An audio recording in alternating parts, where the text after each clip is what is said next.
janky website.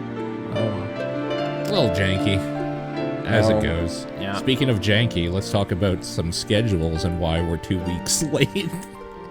Yeah. International turmoil. That's what I'm going to say. Yeah. I've been doing this weird job thing, too. So I've been just super busy and not around. And I've been playing Splatoon 3, so pretty busy with important So we've all been in our own version of hell. I like that game, but whatever. That's for another show, which I might guest on in the near future once I get confident in my Splatooning abilities. I'm B-, so pretty good ranking. Okay. But that's not what we're talking about. Is that a rank? I didn't. Okay, yeah, no.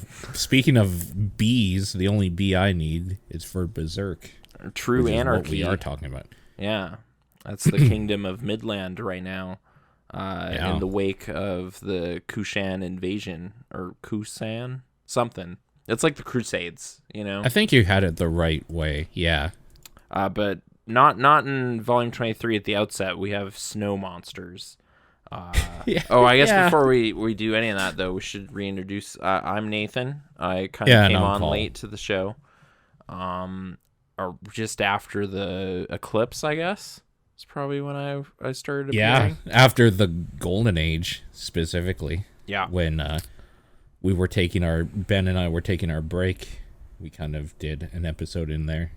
But I guess, Ben couldn't be here this time. He's heading to other lands, and we wish him well. Yeah, I don't know what's going on. He's hoping that everything will be fine, but we had to just kind of get something out. So it's also pretty hard to coordinate timetables right now across time zones, so we'll hopefully get that sorted in the future. But okay, we're jumping in with our guy Guts fighting snowmen a la Calvin and Hobbes. If you remember the evil snowman Calvin would make. Or Jack Frost, the horror movie. The horror Jack Frost, or Michael Keaton's version, I guess. Which is sort of terrifying as well. I have that on DVD now. Okay. Okay. So Casca is getting protected by Guts. A lot of snow, a lot of ice. Despite that, Guts strips down to his, he's got to get dry, I guess. Exactly. Because he'll catch a cold or whatever, I guess, when... I don't know. This is a thing, though, living in Canada, where if you were out and your clothes got soaked or whatever, your parents would make you change into something else. Mm-hmm. Makes sense. Same thing, I guess. I just kind of like the weird new look of these, I don't know, these like weird spirit demon things being covered in snow and having almost like a more ethereal form, even though it's just as weird janky snowmen. Yeah. I guess, fun. It's not like there's creatures under there or anything. It's just those are the ghosts, but they're covered in weather.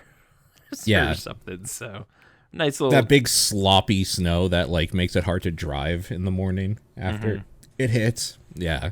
Which could happen any day now here. We're in October, but apparently... we're not safe. That can pop up anytime. It's winter tire season in British Columbia. Fun fact. So, I have my winter tires on mainly because I'm lazy, but I'm probably gonna do that ready next month.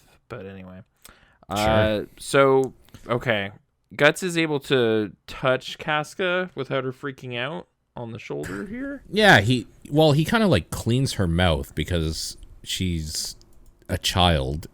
Essentially in this form, and she's been chomping on some snow or a frozen some fish. Oh, okay. Yeah. I guess their dinner or whatever. Yeah. And had a little bit left, so he cleans her up, and it's kind of an important thing where she trusts him kind of like implicitly now. That like he's here to help me, and I'm like save me or whatever, so I can probably let him near. This is important because that's going to change in a bit. Yeah. There's going to be some problems. They are, yeah. And then I guess we have Puck here talking about his kingdom, Elf Helm, which he hasn't been to in many years, so I'm getting pessimistic that it's doing okay. Or that it exists in this world. Yeah, it's like, oh no, that was eaten by demons like 6 years ago. And it's like, great. Yeah, well, but they're heading there, so hopefully it works out for them. Yeah, we got a lot of inner turmoil. Like, this is kind of stuff that hasn't really been talked about or hinted at yet, but now they're getting really into it, where Casca is not only like, it's not only bad for Guts because he's remembering who she used to be and who he like loved or whatever, but also she's a burden now, and like he kind of resents that she's even here or like what's going on in the situation. I mean, we get more of the wolf voice or whatever, like his kind of haunting, I'm not really sure what to call it, his inner evil maybe. Yeah, the wolf is mad because the wolf wants Griffith's blood. Yeah, and she's like, she's getting in the way. What are you doing? Do you really care about her that much? And it's just like, oh no. Yeah, and yeah, he did have kind of a moment remembering who she was, and I'm looking forward to her coming back too. Like, I hope she figures it out. But you know, she has to, right? Like, this is a conversation we can't really have with Ben because he knows. Yeah, I hope Miura just wasn't just like, it's easier to write her this way. She's just this like blank baggage that Guts has to deal with, as opposed to her own fierce, independent self, which is too bad. But I mean, something supremely traumatizing did happen, so I get it. But yeah, and like probably supernatural, right? Like, sure, there's such thing as maybe like the PTSD thing and kind of secluding into yourself and just kind of like not, I don't know, there's some of that, like, but also evil was inside her or whatever, literally, so it might some have like demonic form damaged her mind or something. But yeah, so this kind of nightmare of forsaking her, allowing her to die or something, but then jolted awake and is stabbing a it seems like an Octorok type thing, which apparently is like attaching to their brains and giving them nightmares, because we kind of see that reason why they got in is Puck said he would stand watch, but Puck is also being like manipulated or like brain sucked by one of these things. Yeah, kind of Futurama brain slug style. I guess we've seen this before with Farnese, like kind of developing that crazy lust / putting herself in danger because a thing was attaching to the back of her head. Totally. Which aren't that hard to deal with, I guess, because Elf Dimension style did work on that one, despite it being not really the greatest technique. It's a pretty low technique, I like how proud he is of it. But yes, this time, their watchman fell asleep. And it was dumb to trust him, thinks Guts quietly to himself. And then we're... no, I guess we see more of them, but there's going to be a giant chunk of this volume where we're not seeing them again. That's kind of how this narrative's working right now. But okay. That's kind of just like the whole first chapter, really, is the weird inner turmoil sort of thing, and then finding out that it's some weird octopus thing that's actually playing with his mind. Although obviously we find that like obviously those thoughts are there, and maybe they're just being exacerbated by the demons, not really put in there, because in the next chapter we get kind of more of him fighting off a bunch of stuff and saving the day, or saving them as they're kind of hiding in some rocks or whatever, and just kind of remembering back on the dream and thinking like, do I want it? Like, would it be better if like we just got rid of her, sort of thing? But I guess he gets swarmed by a bunch of them, and I guess that darkness inside him is able to take hold for a second, and he chokes Casca.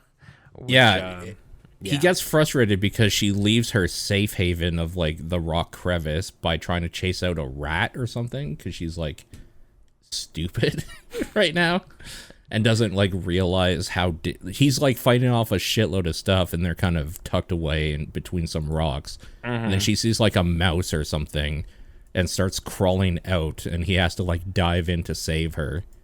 And that's kind of like what, I guess, like a moment of weakness that like almost like a Secret Service tackle in front of the demon bullets. Yeah. But that doesn't, then they're glomming on him, and you see kind of the wolf eye pattern on his eye. So I get the sense this isn't him wanting to do this, and then he yells, "Stop it." But it's that kind of dark inner voice thing of just like, no part of you does want this, or whatever. It is him going berserk.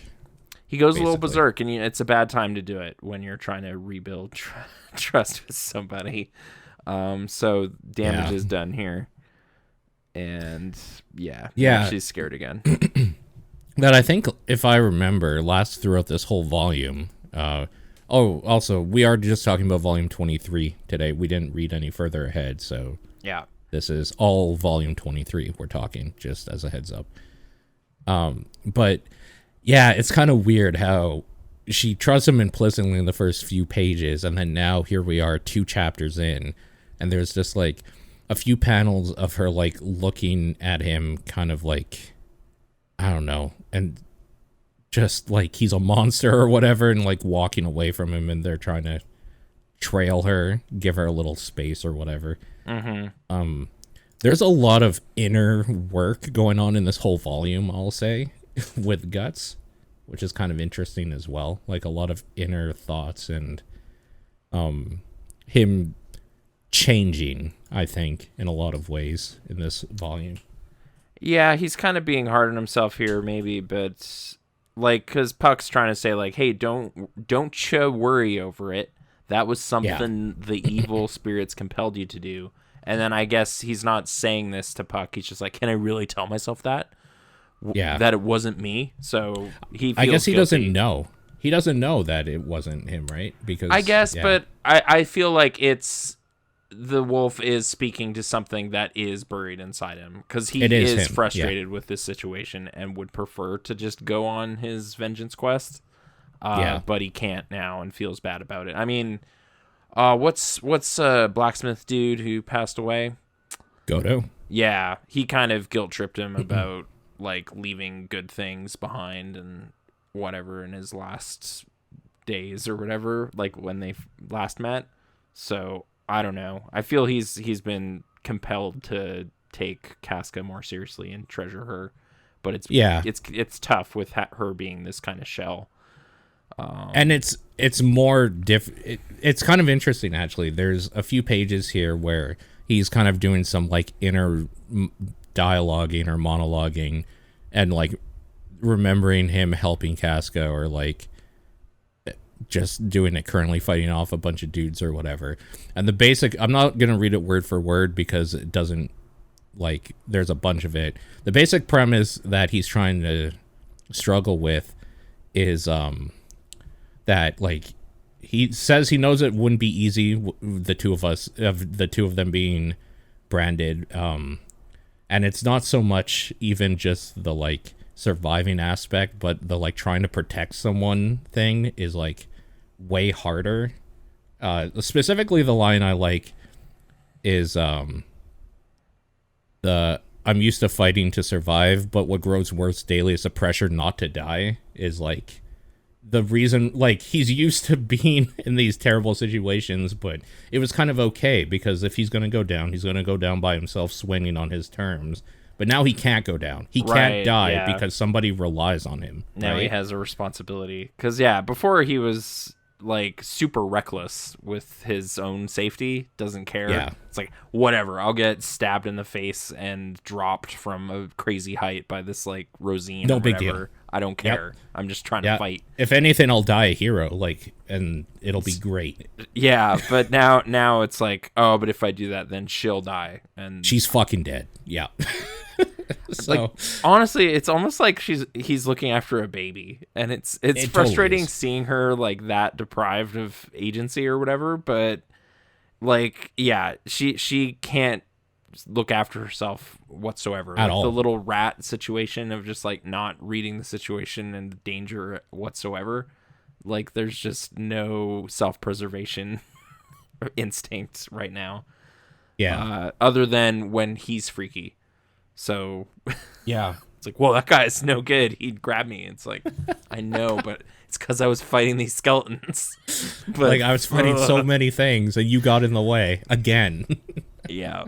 No, it's a tough situation he's got going here. So then he has to tie her up like a kid at Costco or something, and it's the worst. Yeah. Like, it's just Puck's really bummed out, like droopy eared, like, oh, this sucks. And yeah, it does. Yeah, he does the, like, slave thing where he ties up her hands and binds her and, like, has a bit of a lead, like a leash to her, so that he can, like, kind of pull her behind him or, like, carry her around or whatever. Yeah, like an unruly kid or whatever, and she's just seething with resentment now.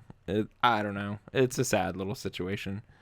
I mean, it makes so much sense, though, right? Because he's right. And now it's this problem of, like, I don't know, it just seemed so easy when all I had to worry about was not dying for myself, but now I have to actually not die because I'm killing two people, essentially, if I do. Mm-hmm. Yeah. Do you think, like, more evil is being drawn because there's two of them also? So, like, his job got harder? Yeah. Yeah, I think he even says as much that, like, the travel would be more perilous because they're both branded, so it's like double the whereas meal before is on the table. Yeah. Before, I think they called it like a match in the darkness or something. This is probably like a fucking bonfire or like a torch walking around with these fucking things coming after them all the time. Mm-hmm. So yeah, I think it definitely makes it probably harder. Oh, she manages to escape here though, and runs off. Yeah. And yeah, immediately runs afoul of like horny dudes, which is bad. You don't want to do that. Yeah. So yeah, and she's just stealing some food. Yeah, like of course it would just be like she runs away, and then the next panel is basically just like a bunch of brigands talking about like, I don't know, we're going to eat for dinner or what, like just like, of course this is exactly who she's gonna run into is a group of dudes, and she's completely helpless or whatever. And yeah, so I know it's supposed to be uncomfortable and stuff, and I've made this complaint. You weren't around for it, but during the eclipse scene, I made a big point of like, I kind of get there has to be like a traumatic experience of blah, blah, blah. But I was pissed off that Mira decided to make it like, I think I even counted 8 to 11 pages long of like almost kind of a weird lustful gaze or whatever. I'm so sick of her being fucking just naked like all the time. She's around a group of dudes. Yeah, and then it triggers flashbacks to that eclipse scene. That stuff I'm fine with. I'm fine with the flashbacks and like it triggering stuff. I just don't need like 2 or 3 full pages of her being naked and about to be raped before that happens. That's really all it is. Yeah. Let me see here. There's a lot of panels of it. It's 2 pages. Two pages, and then the flashback, and then yeah. But then she kind of, I guess, takes up Blade to defend herself here. It has such a cool payoff where it cuts to like Guts running, like I guess like hearing her or something and running. Here we go again. Gotta save Casca. And then she's just standing there with like a sword in her hands, covered in blood, and just like a bunch of corpses around her. And it's such like a fuck yeah moment for me. Like I really enjoyed this panel. Yeah. Like I at least hope it's some sort of deep muscle memory thing or something, like some flicker of her is still here, like she knows how to hold a sword correctly. And then she attacks Guts with it. But he's that creepy guy. She doesn't remember, it's too bad. I don't remember specifically, but she's attacked him a few times when they were like sparring in the Golden Age. Is this like a similar attack? I feel like I've seen some of these panels before with how he kind of like moves steps like maybe it's aside kind and of an stuff. allusion to their first meeting, because they do have to fight the first time they meet. Yeah, well, because he killed the like some of the band of the Hawk that tried to kill him or whatever, and then she got called in to deal with it or save Corcus, that piece of shit. Anyways, that's all in the past. Yeah. So yes, he disarms her, throws her down, and then does the thing that I'm just like, Dude. yeah, like, so he kneels down and just like kisses her or whatever. Kind of like a forceful one, because there's definitely the like wide-eyed, like wild look from her, and her being like like trying to like pull away or saying like no or something. And that's the response to having just been scratched on the face. It's definitely, he's kind of forcing this, and it's weird. It gets worse too, though. Like, it's not even just the kiss. I could almost forgive the like weird kiss thing that lasts probably a few too many panels, as him just being, I think it's a also chapter traumatized. Transition also. It is. So they kind of reiterate it. Fangs of Ego begins, and then we get it again. And but then he like starts moving down her chest or whatever, and just like, oh god, no, dude, no, don't do it. But is this the wolf doing this? Well, there's some gnarly panels here. There is the panel of the wolf grasping her, biting her tit, and saying "rip her to shreds" the way Griffith did. It gets worse though. Like there was some really gnarly stuff past here. I'm gonna flip past that one. I don't want to see Casca eviscerated, just as a evil idea. It's no good. I mean, she's also covered in blood from the attack, and now she's been bit on the nipples. So this poor woman, right? That whole like part is torn. You know what? Yeah, let's just. It's some dark business going on. Luckily, it's not real. That's his like imagination or his demon inside him or whatever, kind of like twisting his mind. It's doing a good job though at needling some pretty sinister stuff. So, but hey, he did bite her tit. Dropey's back, so things are lining up.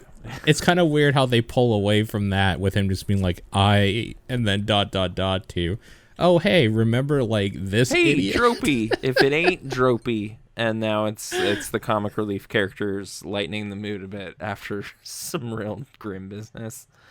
Yeah. And he's got like food in his mouth, so I don't even know what he's saying here. He's got sausage links in his mouth and running and trying to talk. I'd hollow. I'm in he like, yeah. It's. I actually tried reading this a bunch. I couldn't understand. I couldn't decode it. Yeah. Okay. It's a mystery. But I guess he jacked all this stuff from Serpico and Farnese? Yes. It looks like. Yep. So then they're back on the scene. You stole from nobility. Such punishment is matter of course. And... you caught him. Good. Cut off his arm. Yeah, it's pretty great. But Puck kind of taunts Farnese a little bit because she can see him now. And kind of diffuses this situation, I suppose. But yeah, they've kind of been shadowing them, but they haven't like joined them until this point, I guess, right? Like they're just going to like declare like, "Hey, we're following you. We think you're really great. Can we be your disciples?" kind of thing. Yeah, I really like this like big thing that Farnese puts on, and Guts is just like, I don't give a shit. Like, you're gonna do what you do, essentially, or whatever. But she puts on like this whole show of bowing to him, and doesn't she like present her sword to him or something? Yeah. Before we get to that, though, Puck offers to teach Isidro Elf Dimension style, so we just need to make sure. Okay. Yeah. We acknowledge that. It's like stuff. He's clearly talking to Guts about learning his secret sword techniques, and then Puck steps in and goes, "Okay, yeah, I'll teach you." It's like, no, you idiot. That's obviously not what I mean. But whatever. Yeah, no, such a tone shift from like the darkest stuff to goofing around. To a bunch of goofballs just being like, "I will, you and my axe" moment, like you like I'm by your side or whatever. I think the important thing here though is the more growth situation where the Guts we know, the dumbass black swordsman that kind of is shitty to everybody for no reason, is totally like, come along, guys. Yep, we're going. I could definitely use your help, and it's fucking weird. Yeah, I guess so. Yeah. But I mean, we I guess we've seen him kind of shouldering everything and doing everything, but now it's like with this Casca situation, maybe it's he feels too much. That'll diffuse it a little bit, just having other people around. Yeah. Or maybe, like, I don't know that they even, I can't remember because it's been a bit. I don't know if they even say anything as explicit, but maybe even to keep, like, him in check, like, to keep an eye on him, maybe cut. He is starting to not trust himself, yeah. Yeah. So, perhaps. It probably doesn't help when you're fighting 24 hours a day all the fucking time. Yeah, and I mean, Puck just failed to keep an eye out, so it's like, hey, get some more eyeballs on it. Like, you guys keep an eye out for ghosts. I have to go to sleep, you know, or keep an eye on her in a positive way. Yeah. But meanwhile, Casca's tied up to this tree sulking. So, but okay. The big thing here, though, is the braid gets cut. Fernese is willing to cut her braid. Well, and that's part of the big show. Yeah. That she puts on, and he's just like, why do you gotta be so drastic? Like, yeah, it's fine. Do what you want. Like he literally says, why do prison nobles gotta be so drastic? Do what you want. It's like, no, this is a tremendously important moment for her. This is her forsaking her faith and joining the Black Swordsman. So sure, yeah, but like he doesn't see it that way. He sees like this weird, almost child or whatever that took off her armor, being super weird about something. Yeah, it's just like he's used to a life where like, yeah, like I'm a mercenary. I kill on one side, I kill on the other. It doesn't matter. Like, so I don't know, allegiances. No, I guess. Yeah, all this ceremony doesn't really mean anything. Yeah, but I don't know.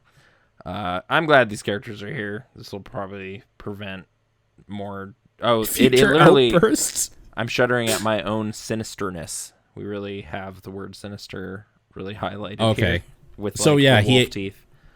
He actually is very clearly like, I need to be helped. Like I need help here.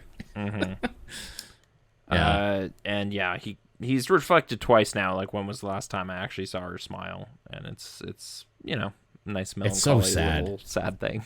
Yeah, super super sad. But now we're jumping over to the fiefdom of Lumius, in southern Midland, where you get some nice wide fields and Kushan guys marching around. We haven't met these knights, have we? No, we have Mule? This. Okay. Yeah, no, these are just, I guess, more Midland armies resisting the Kushan invasion or their home or whatever. Mm-hmm. So yes, we haven't met these people yet, and specifically Lord Mule, as you said. Yeah. He seems like quite a young kid here, but he's in charge of some guys, and there's rumors floating around about Griffith returning, and the Hawks are back and whatnot. But meanwhile, they're trying to kind of plan an attack on this Kushan group, right? Or actually, they're trying to hide it out, but then their people rush in, and they feel like, all right, well, we gotta do something to rescue our people. Yeah. So, dang it, this is not a good strategic move. But yeah. And now it's War Demons time. The War Demons. Yes. So this is literally just another showcase of the mini boss squad doing some work. Essentially, we get to actually see the archer dude do some cool shit where he just like shoots 4 arrows at once and knocks off like 5 dudes' heads with arrows. Yeah. Yeah, it's I mean, pretty good. Before we get to that, though, I guess I will briefly comment on this like weird situation they're in, because the Kushan are basically using desperate like prisoners of war as fighters. So you're killing your own people in this situation. Yeah. I think this is a real strategy that people have employed in the past. It's pretty fucking diabolical. Yeah. Like, it's just like, well, these units mean nothing to us, so we'll just kind of throw them out there. They're the first. Yeah. They're the first if they line. don't perform, we'll kill them anyway, so they might as well. Like, I still don't quite get why you wouldn't just join the other side, you know, in a desperate gamble to turn it, you know? Yeah, I guess that you're just beaten down and broken, so you just think maybe this is the way I get out. But I guess if you're wearing their colors or whatever on the battlefield, like, they're going to be attacking you. So yeah. It's not a good situation. But yes, then we get the quintuple headshots, but really I don't know that arrows could do this. No. You know. Yeah, like, no. Your necks should resist more than this. It's kind of insane. But I get it, you know, super demon shot or something. They're monsters. Yeah, exactly. They're war demons. And yeah, this bow, total Soul Calibur, like, eyeball on it kind of thing. Like, where the eyeball is obviously, like, soul the bow edge. Yeah. The bow is obviously the demon or whatever that is doing all of the work. And I guess he pulls this again. He decapitates even more dudes with arrows. Yeah, it's so ridiculous. But then we get to see the goon squad come up on horses, just kind of all lined up, and you know, some with bad their shit's glowing eyes or whatever. So you get that they've been possessed or whatever. Like, they're, if not disciples, then what is the other word? Is it acolytes, apostates? It's one of those. Apostles. Well, apostles, like, when you're full tilt, but like Guts had a descriptor for like that goat dude. He's like, oh, these aren't full tier. Oh, right. Yeah. Yeah, I can't remember what it was. It was something almost like a throwaway term. Like, I guess for my purposes, it would just be like, are these guys like bosses or mini bosses? You know? Right. No, I think these guys are bosses. I would feel they're bosses because they went into possession like full tilt legendary warriors anyway. So yeah, probably. They have names. So. Oh yeah. Yeah. And Zod's here ripping and shredding as well with like weird goon like dog men or something. Like, they're in armor, but they're kind of walking quadruped style. Like, as part of this squad. And it makes me remember Wild and his demon dogs and how they were just normal dudes that were afraid to say no. It's like, no, these are actual demon These are demon dogs. More so, yeah. Like, yeah, this thing is running on the ground with like a blade in its mouth or whatever, cutting horse hoofs. So yeah, like no wonder nobody respected Wild. His demon dogs were just a bunch of like shitters. Basically, they weren't even demons. No, someone answers my question here. What are they? Monsters. They're the monsters. They're monsters. The monstars, if you will. Yeah, 3 R's. Oh, who's big shield dude? I forget his name. Well, we'll find it soon because they definitely say it. They call it out again. Yeah. You remember the guy with the big, like, war turtle fire shield? I've been referring to him as the Dragon Knight because I played a lot of Dota. But, that guy. I guess I didn't realize how big he actually was. Yeah, no, they're like standing taller than horses by a lot. Yeah, like some they're of these like guys actual. Here. They're actual like titans, essentially. Well, smaller than that, but you get the idea. Like giants. Like, I'm thinking 15, 18 feet tall. They're real big. And look, who's this gleaming haired guy entering the scene here? There's no mistaking it. That emblem could it be? Yep. What? That's where we take the commercial break in the anime. That's next time on. Yeah. Yeah. It's Griffith. It's Griffith. Yeah. Yeah. And his impossibly noble steed, who I still don't know enough about. I really want to know more about this horse. But oh well. Yeah, do you think he was like given it by one of or kind of like all these random knights? Like, did it just show up? Like, right. The coolest horse in the land was drawn to this strange power. I don't know. Yeah, exactly, right. But weird. As of right now, we don't know. Okay. Yeah. So yeah, they come charging. Their big arrowhead formation, and they just plunge right into the heart of the forces. And I'm assuming this wide-eyed, weird-looking person is that girl that was so smitten with Griffith, right? With the helmet? Yeah, okay. We find out who she is. She's the medium, but yes. Okay. Yeah. Just at last time we saw her, she was basically just Griffith's biggest fan or whatever, like when he rode into town.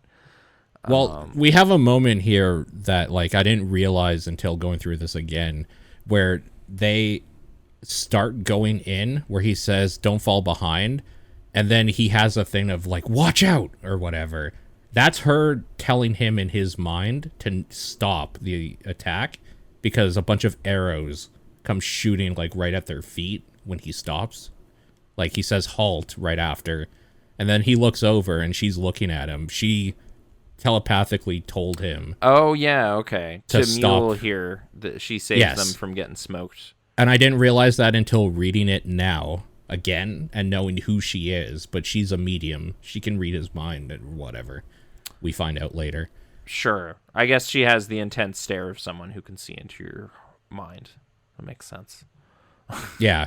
Well, and there's like this whole panel of her like having an intense stare saying the life force blanketing a battlefield is in constant fluctuation, like blood flows and like blood that flows and stagnates or whatever. Like, yeah, I don't know. It's super weird, but I'm guessing looking at this now, this is going to be a hypothesis that she's a big reason why they're able to do what they do. I think she might be controlling like a lot of it's almost like she's surveying the battlefields and they have that knowledge. Yeah.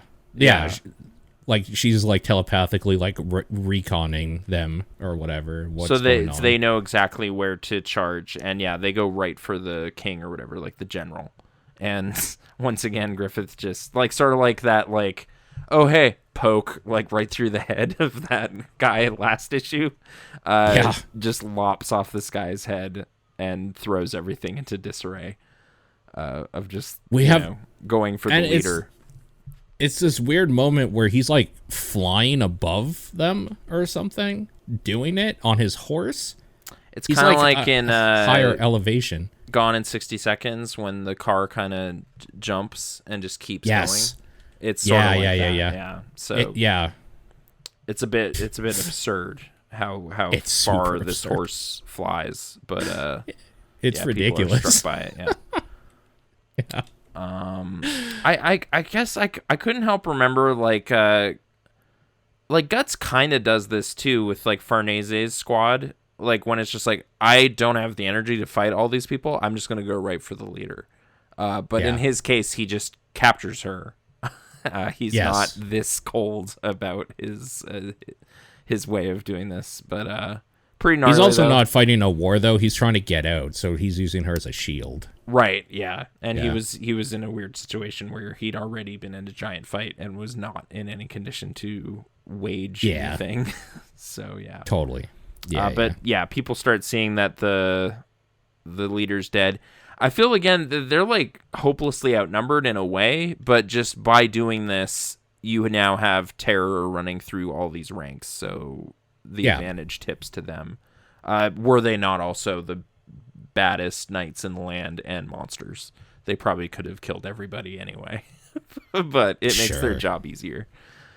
Right, just because we get this kind of like sub-general or whatever complaining that like 1,000 beat 5,000. Like that's garbage. That shouldn't happen.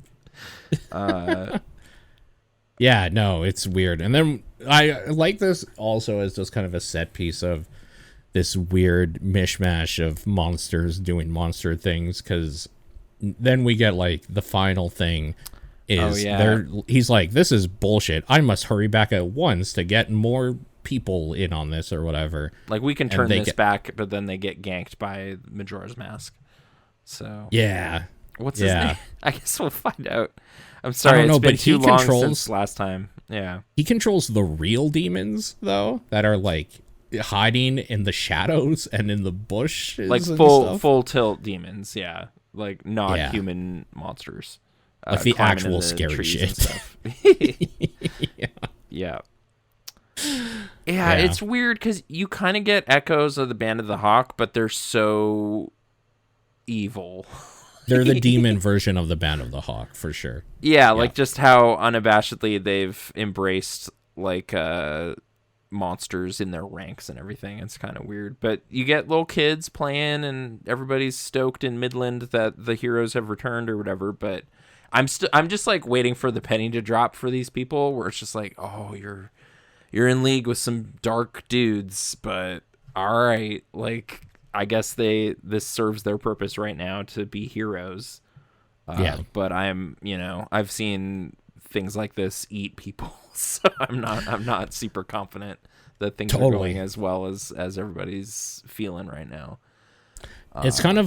It's actually kind of fun because, like, I fucking hate Griffith for what he's done, and like we know the backstory and everything. Yeah, but this is the way this is written is one of like just like a top-notch example of that idea that like your like angel is somebody else's devil or something. Like, everybody always thinks they're the good guy. If you're Midland Soldier right now, like, you're stoked at this because you're like, Griffith you won an impossible battle. Yeah. Again, not only did he defy death, but he came back with a stronger band, and he's uniting everybody under his banner. This is fucking awesome. Yeah. Or whatever. It's the Millennium Hawk, dude. It's awesome times ahead. But I get like Falcon. we get Mule here as kind of our vessel, and it's kind of like, oh, sorry, what's going on? Who are these guys? And then he's getting the walk around, and like he seems a little wary, which I'm okay with, because like things are not as they seem, I would imagine. And they get weirder and weirder. But yeah, starting off, like you said, the battle's over, and there's like kids playing, and people are like having dinner together, they're drinking together or whatever. I think he even says they don't seem like people who've been overrun by a foreign army. It seems like a peaceful village to him. Mm-hmm. Not that like a war just happened or whatever. So he meets up with weird big-eyed girl, and she starts taking him around. The first thing that's kind of interesting is they also take war slaves, but they're training the war slaves in like their methods and learning from them as well on how, like, I don't know. It's like weird the that Borg collective or something, right? They're accepting everybody in, and there's like this moment where he's just like, "Those are Kashan. Like, what are you doing? Why is the enemy here?" And she's like, "No, they're war pledges or whatever." Yeah, like they're kind of oh, what is the word? For the frat boys, right? What are they? I think pledges is what they call them. Where no, but I'm assimilated, I guess, is what I was going for. Yeah. My Star Trek word for that. Sorry, I don't know why I'm thinking of Star Trek so much, but I'm just like, yeah, this girl's basically like an empath. You know, she's Counselor Troy. Yeah, and then they're kind of assimilating the enemy into their ranks to learn from them. But yeah, Locus, I guess, is our big intense dude here. The Lance guy, right? Locus is the Lance guy. Yep. Yeah, he's kind of explaining their method here, but it's sort of freaking Mule out. He says like, "I'm being stared down by some huge beast." Like he kind of gets this like deep lizard brain. Like, this guy's not right. This guy's is weird. Wrong. Yeah. Yeah. Yeah. Like, I've heard of this guy. Like, I know that he's the Moonlight Knight, but something's real weird about these guys. Yeah. And yes, he is correct. His instincts are good. But okay. So yeah, keeps getting toured about, heads into the monster forest. Yep. And yeah, they get attacked by monsters, kind of. They're like being toyed around with by them. War demons. Right, you get that they're kind of like chomping at the leash a little bit. Like they would destroy them if it wasn't for leadership intervening, kind of thing. Yes.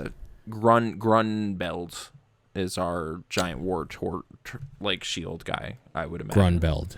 Yeah, right. And he looks pretty tall. Yeah. So he steps in and intervenes in this situation. Yeah. Yep. He's pretty cool, and you get the archer guy kind of keeping an eye out from the treetops as well. Full on like spiky teeth on Grunbeld here or whatever. Yeah. Yeah. No, he looks like a monster. Yeah. These are such boss characters. Like it's kind of great. Totally. Yep. Oh, fiery red hair and reputation for mowing down enemies. The Great Flame Dragon. The Great Flame Dragon, yeah. We also get that the archer guy's name is Irvine. And he's just kind of hanging out in the treetops. He shoots a few arrows at one of the monsters holding the kid or whatever to release him. And Sonia is our empath, yeah. Her name is Sonia, yeah. And look who it is sitting on his weird soul throne. With Zod just kind of standing guard, like a bodyguard at the little crevice or whatever. But yes. These are very, like, Dark Souls-y souls. Once again. Yeah. Yeah. They're the dead from the battle. They're flying around. Totally. That's how it goes. I still love those games, but man, like seeing like, oh, they really like this, I guess. Like there's so much of it imprinted on all of that. I'm fine with it. I'm totally okay with that. But yes, it's we shocking. got a little Steven Spielberg moment here where like the ghost of a dead father appears to like say, well, good wishes to his family. That's nice, Contact right? was okay. That was an okay movie. It's like, what? How are you here, David Morse? It's like, hey, I'm here to talk to you again. I'm not. I'm an alien, but yeah. Yeah. We get this weird scene here where, Griffith apparently after a battle just kind of just sits around and chills while the souls of the dead people that they just killed hang out for a while around him.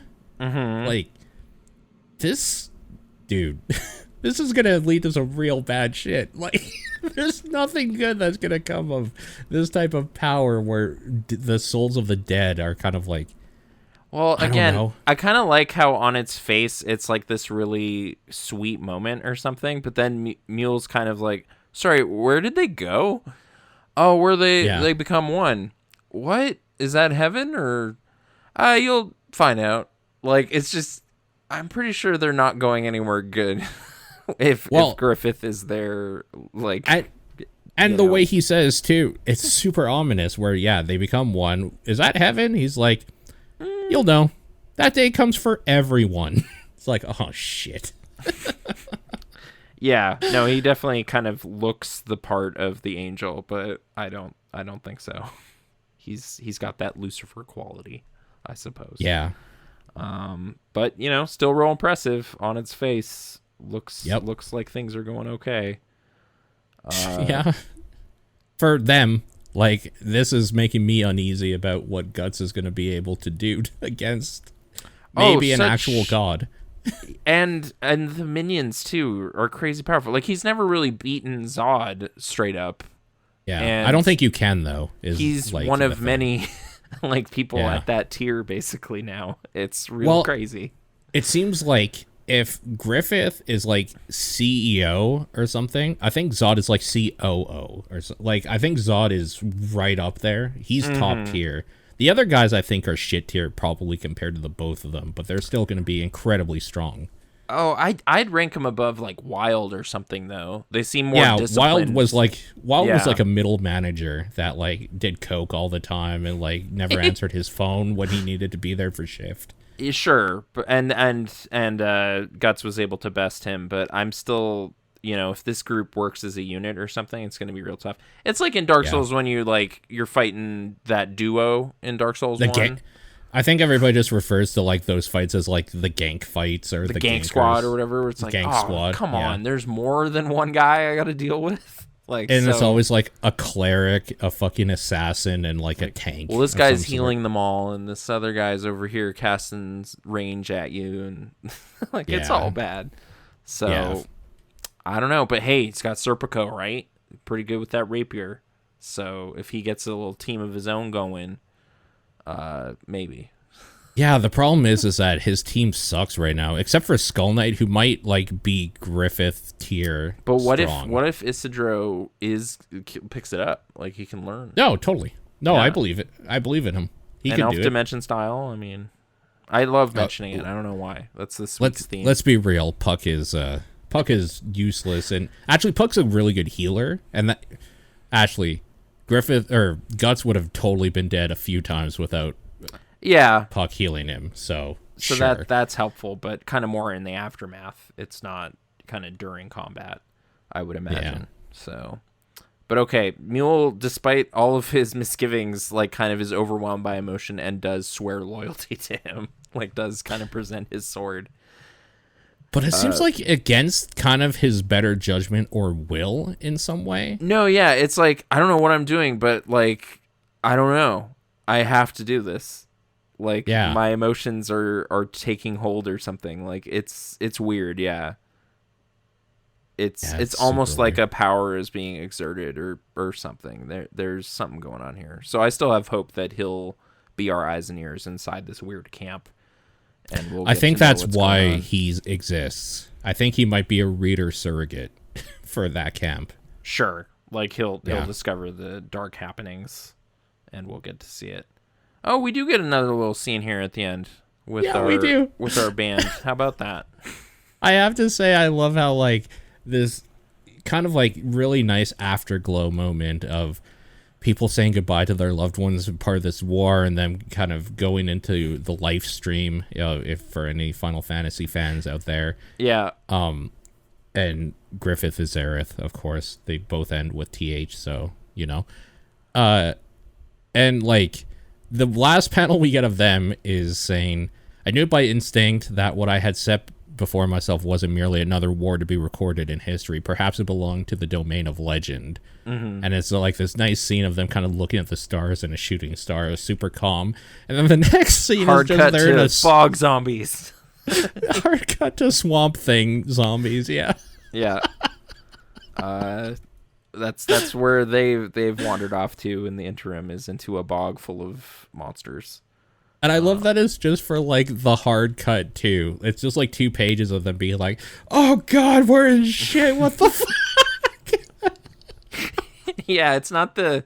You'd think to the Domain of Legend would be, like, a volume end or something, or, like, a issue, but no. You do get this little bog zombie run-in before. And, like, the whole crew arguing with each other, where Furnace is like, Casca, come here, and, like, trying to grab her while she's, like, going off, and Serpico's like... Like, Furnace, what are you doing? Like, they're yelling at each other and just this real bad time. It's so good. Oh, God, I love it. Because, yeah, the actual chapter cut is after that. It just shows them training or something. Isidro and yeah, apparently these zombies weren't any real issue. At all. Just a little cliffhanger for you. And then they're cooking and training and, yeah, being more domestic. Yeah. Gathering firewood while Casca plays with leaves, I think. So at least she's in a better state again with more people around she can be with. It's such a bummer. Casca was one of my favorite characters for so long. Look what she's doing now. Yeah. I keep saying it's kind of like what happened to Dale Cooper in the Twin Peaks Return, where he's just like gone for 14 episodes out of 15 or whatever it was. But I guess that I had like the firm hope, like, oh no, he'll figure it out. He'll be back. Like, you have hope here. There's right? flickers of him. I don't know, because Mira dies, right? So I hope this didn't get teased out beyond what was written, you know? Like, I'm hoping somewhere before we get to, like, volume 30, we get her talking again, you know? Yeah. But we'll see. Yeah. Oh, wait, we do get a little more Bog Zombie flashback for some reason. Oh, it's Farnese reflecting on their adventure, I guess. Yeah, this is a Farnese joint with her gathering firewood and looking after Casca or whatever. And kind of realizing maybe she isn't totally ready for all of this because she used to be like... She used to know what she's doing. Yeah. Oh, yeah. I was like, she never had to like gather firewood. Like that's something others do. But now she's kind of doing chores and whatever. And she gets kind of scolded that like, you're gonna kill us, you can't eat these mushrooms that you found or whatever. He asks like, where did you find these, and Isidro, I guess, dies or something, or is about to die because he ate some in that panel. Oh, that's what that is. Okay. I think he ate them, and he's like convulsing or something. But what it actually is, it's just like a bunch of panels of her remembering the last like 24 hours, I guess, or something. And how she used to kind of have her shit together, but now she's seen that the world is actually garbage and doesn't know what she can do, but now she's like following the Black Swordsman or whatever. Well, I feel she was kind of like, oh, man, just alluding to dumb stuff, but you know Yuna from Final Fantasy X? I do.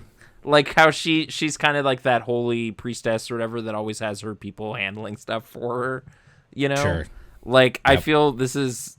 Farnese was in that sort of position for the Holy See, where she's just like this figurehead, like leader, but everybody's sort of doing stuff for her. Now she has to actually do things. So she's just realizing how useless she really is. Like, her skills aren't that developed. But now she's got to kind of become a meaningful member of the group or whatever. And kind of just like regretting what she's done. And I feel she screwed up several things. Like the shirt earlier might have been her doing laundry. Yeah. And then this mushrooms thing. And now she's like, oh, all right, I'm going to make up for it. I'm going to score us a rabbit for dinner. And then Casca runs away. Yes. So she's also failed at that and gets lost in the forest trying to find her. And it gets all like really dark and creepy or whatever. And then she gets so lost that she has to find a place to just hide and sleep, I guess. I'm guessing. Because they find her in the morning. And yeah, Casca just like was chilling around camp. Like they found her. She wasn't too far, I guess. I mean, but kind of like Cooper in that season. Like there's still some okay comedy from Casca. Like just the like, oh, is she okay? Well, kinda. And then cut to Casca just being stupid. Yeah, more or less. And she's like, oh, or whatever, and then getting like grabbed during the bog zombie situation. She kind of goes cross-eyed for a bit. Like, yeah, it's a different thing. It's sort of weird that she's just like, damsel in distress with no always, and then kind of comic relief goof person like nibbling on hats and throwing leaves and whatever. I do love that. Apparently, hunger brought her back right before supper. Casca got hungry, so she came back like a cat or something. Yeah, she made her way back to the group. Yeah. But hey, that's pretty good. They didn't have to go run and find her. She came back on her own. We're getting You're somewhere. right. As opposed to last time when she wandered off, she almost got burned at the stake. So this is by Farnese. This is an improvement. Yeah. Yeah. Anyways, we get this kind of allegiances have shifted. But yeah. We get this great moment where Farnese is just sitting there saying, Serpico, I'm a burden. And he doesn't say anything. He's just like, well, yeah, you are. I'm like, yeah, well, you are. Well, I can cook at least. I mean, come on. I just love that she's like, I'm a burden. And there's like a panel of him just like dropping his stuff and looking at her and then picking it back up and not saying anything. Well, and then it's just like, all right, so do you want to quit or whatever? Like, do you want to go back to the church? And it's like, I didn't say that. If I go back, I'll, like that. I just want you to know that I know I'm useless. Mm. I think I like these characters. I'm happy they're here. They're working together pretty well. They're fucked and broken in a way that's going to be pretty fun, I think. Yeah. All right, trolls. Oh, yeah, that's all we get. It's trolls. And then you get the lower third or half of a troll. And then we'll see what Mira's version of trolls look like next time. I guess we got like a traveler or something. I don't know who the fuck this random farmer they walk along is, a sheep herder or something, but they say yeah, they stumble on some shepherd and he's giving them an update on the war or whatever. Yeah. Yeah, and like you shouldn't go this way or whatever. What did they say? Bandits or something? Like what, old man? Bandits or something? Better if it were. It ain't humans up there. It's trolls. And that's kind of where that ends. So yeah, I'm excited to see trolls. Volume 24, trolls. But that's all we got. Was there any emails this week? There was not, no. Dang it. But if you want to send one, it's ihavegoneberserk@gmail.com. Yep. That's the one. Yeah. That's right. And yeah. Oh, is there any kind of looks to the future? I'm looking forward to trolls. I don't know. Yeah, I'm looking forward to. I mean, every fucking volume, I'm gonna say I'm looking forward to Casca maybe talking again and being like a part of society. Is this the moment where she grabs a electric fence or something and jolts her back? Like, I don't know what it's gonna be. It brings her soul back or something. Yeah, like that would be great. I'm looking forward to seeing what trolls are. I am looking forward to seeing the first fight with one of these weird generals in the army. Sure. Yeah, the new boss battle lineup. Like. See that happen.